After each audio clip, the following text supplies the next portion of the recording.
Всем привет, дорогие друзья, с вами Фил, и сегодня у меня появилась новая уникальная информация про российские сервера, карта смертей пустынной карты и еще кое-что интересное. Погнали! OnPubCrew — это сервис автоматического розыгрыша игровых предметов, в котором участники вносят предметы из папка при достижении определенного максимума игроков или по истечению времени случайным образом среди всех участников выбирается победитель, который забирает все поставленные вещи за вычетом комиссии сайта в размере 10%. А если напишите сайт в нике Steam, то 5%. Ссылочка на сайт в описании, те, кто создадут тикет и напишут, что пришли от меня, получат в подарок 5 рандомных вещей. Халява! Начнем, конечно же, с очередных слухов. К сожалению, по-другому я не могу назвать информацию, не подтвержденную документально, но и поводов доверять человеку, работающему непосредственно в Mail.ru, у меня тоже нет. Он лично вышел со мной на связь, но попросил не называть имен во избежание конфликтов на рабочем месте. По его словам, само оборудование, на которое будет устанавливаться программное обеспечение сервера, приехало в Москву 2 недели назад. Такие задержки, как банально бы это ни звучало, возникли из-за российской таможни. Сервера пролежали там больше 2 месяцев, проходя различные проверки, и по ним составляли огромное количество документов. Ну, тут рабочий класс меня поймет, у нас в стране бумажная волокита — это прям кредо какое-то.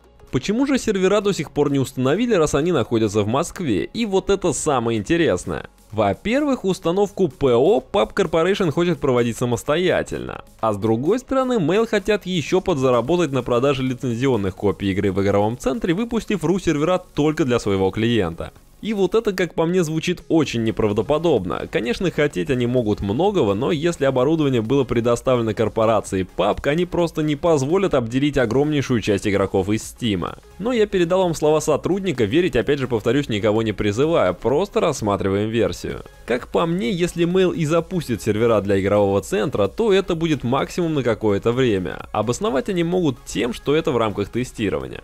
Теперь, как и обещал, карта смерти Мирамара. Тут вы можете видеть, как часто умирают игроки в тех или иных местах. Где цвет наиболее близок к красному, там соответственно больше, где к синему, там меньше. В принципе, тут все логично. Наиболее часто люди умирают в населенных пунктах, в которые спрыгивают с самолета. Ничего удивительного.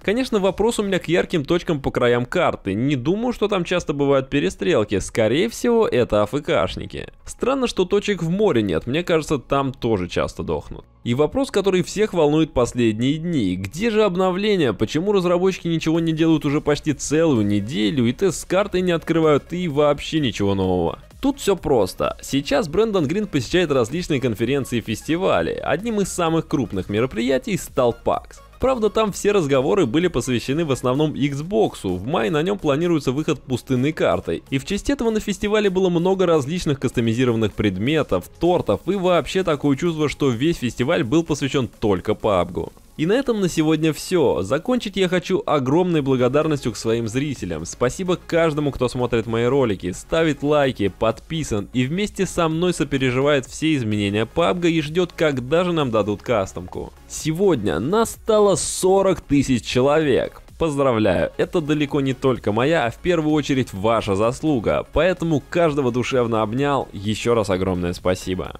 Отдельный ролик на эту тему выйдет в начале следующей недели, там я расскажу о своих планах и каким совместным проектом мы сможем с вами заниматься вместе. Удачи, друзья, пока-пока.